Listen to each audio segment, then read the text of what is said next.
Four, three, two, one, and we are live. Ladies and gentlemen, welcome back to the YouTube channel. My name is Nick from Australia, and welcome to the Wigan versus Catalans Super League Grand Final review. The 2023 Grand Final was on early this morning. I got up and watched the game. I actually did an all-nighter. The game was at 4 a.m. for me here in New South Wales. Stayed up the entire night. Well, hang on. I might have got like an hour's sleep from like 2 o'clock to 3:10. But after that, I was up pretty much all night. Watched the game on my laptop. Pretty much sat right here and watched the game. And then with about 20 minutes to go, I pretty much just lay down in bed with the laptop on my chest and watched it like that. So, as we all know, guys, the Wigan Warriors are the premiers. They have won the Super League Grand Final. They are the champions, and it is well deserved. They were the better team on the day, and they deserve to be premiers. Defeating Catalans. I feel for Catalans. You know, that's their second Grand Final loss in like, 3 or 4 years now. They've still got to win a Grand Final. They have brought a lot of players over from Australia, from the NRL, to try and win a Grand Final, yet they still couldn't do it. They had Maloney there a couple of years ago. He couldn't get him over the line. They had Mitchell Pearce just now. Still couldn't get him over the line. So, poor old Catalans. Couldn't get it done. Hello to the chat as well. Hello to William Pearson. Hello to Luke Melbourne Storm fan. Hello to everyone that's tuning in. Guys, don't forget to press the thumbs up button. Like the stream. Subscribe to the channel if you're new around here as well. Welcome to the Super League Grand Final review for 2023, Wigan against Catalans. Like I said, you know, Wigan are the champions. They beat Catalans 10 points to 2 in the Grand Final. It was a fairly, it was a good game. It was a good game for a very long time. A very good game for a very long time. Very low scoring, very defensive orientated. I think there was about 59,000 there at Old Trafford, which might not look good on TV, but, you know, 59,000 for a sport that's not as popular as, you know, football, like soccer. So, you know, I reckon I did okay with the crowd, considering, you know, Catalans are from France. They're over at Perpignan, so it is very tough for them to get over. They had a lot of planes, a lot of flights just for them. So, well, you know what?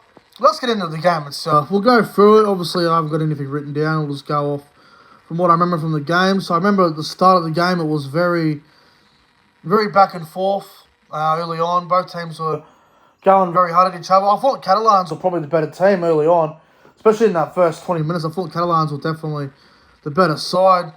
They seemed to be, you know, they seemed to have a bit more intensity. They seemed to be a bit more dangerous with the football. And they looked a lot better, Catalans, in that first 20 minutes. And then Wigan started to find a little bit of momentum. And then Catalans sort of finished the first half as the better team. There was a penalty to Wigan where I think Adam Kieran, unfortunately, ended up in the sin bin for a tackle, which was just a little over the horizontal, just a little too dangerous. It ended up being a sin bin. Look, I understand the sin bin, and it probably is the sin bin every day of the week, but it's a grand final. You got to let some of these things slide, but I guess if you go over the horizontal, you got to go by the rules. So Adam Kieran was binned. Harry Smith took the 2 points. Wigan went up 2-0. And I must say, Catalan Dragons did extremely well for that 10-minute period where it was 13-12.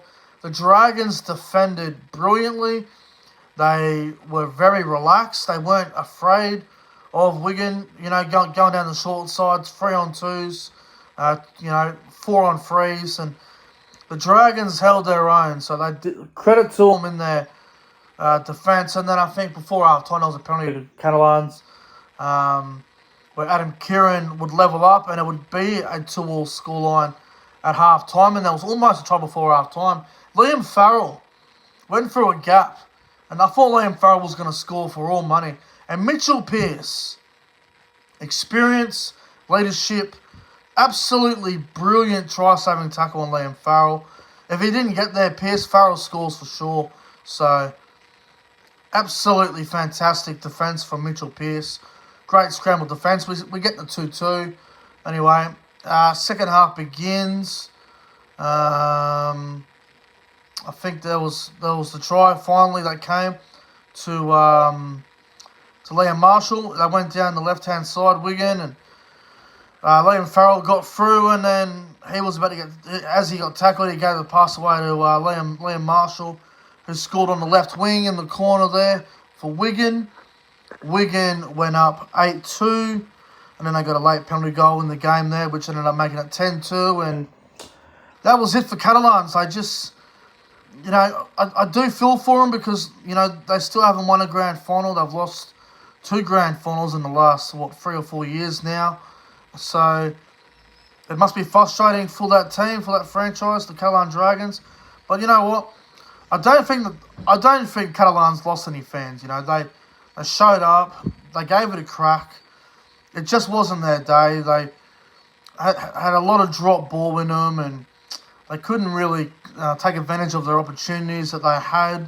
And I thought Wigan defended brilliantly, like they do.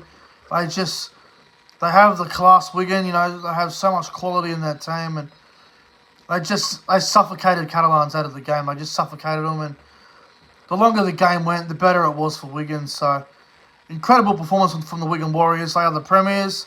They will, obviously, they will take on Penrith Panthers in the World Club Challenge next year. If it's in Australia, I'll go. If it's in UK, then obviously I won't go. But as a Aussie that watches all of the Super League and loves watching the Super League competition, I hope the World Cup Challenge is in Australia, but I think it goes back to the UK this season, next year. So, well done to Wigan. I'm a Salford fan, so as going into this, I was a neutral. I did tip Wigan to win by 12 points. I won by 8, so wasn't far off. Shout out to Daniel Bate, by the way. He commented on my preview for the grand final when he said Wigan by 8. So well done, Daniel. You nailed that prediction. But I thought Catalans, that they tried very hard, but just wasn't to be. But I just want to say this as well. And if you're a Catalan Dragon supporter, you're probably the best person to reply to this. And I'm just going to say, it's a little bit concerning for Catalans when you think about it. Like, going into the final series, they finished second, so they had the week off in the first week of the finals. They didn't play. They were automatically straight into the semi-final, the grand final qualifier.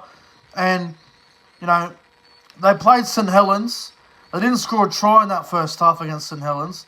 It was penalty goal, and then it was penalty goal.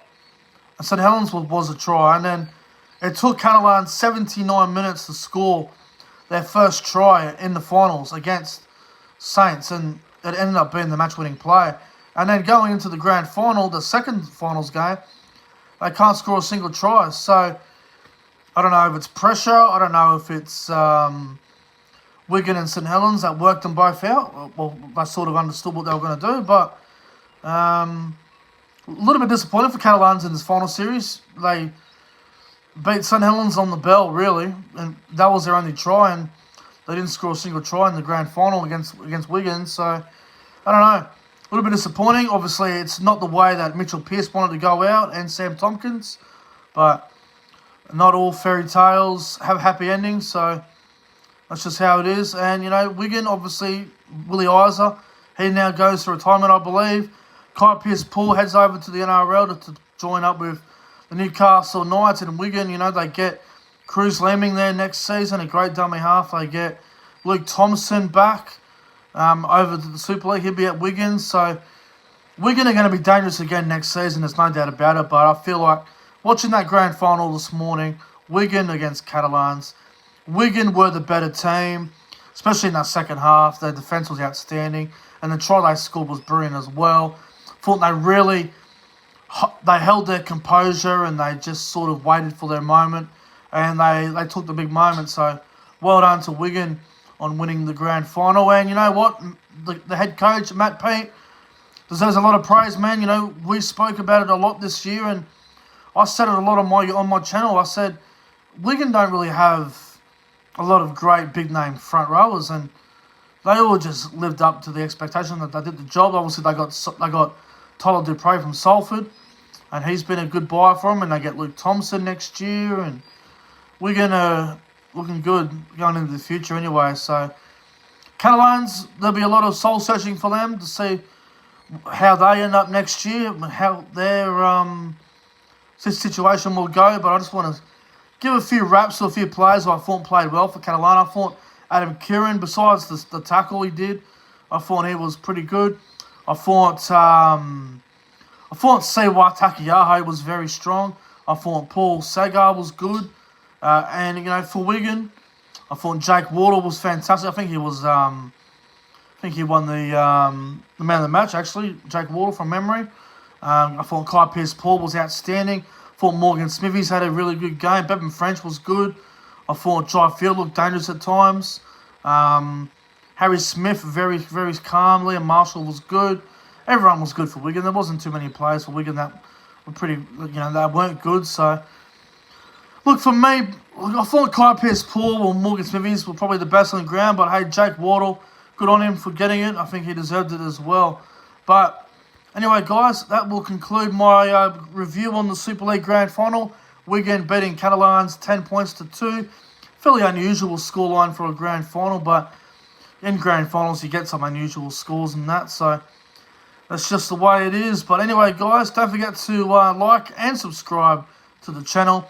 Thank you all for tuning in. Have a phenomenal Sunday afternoon, and I'll see you guys in the next one. Until next time, take care, everyone.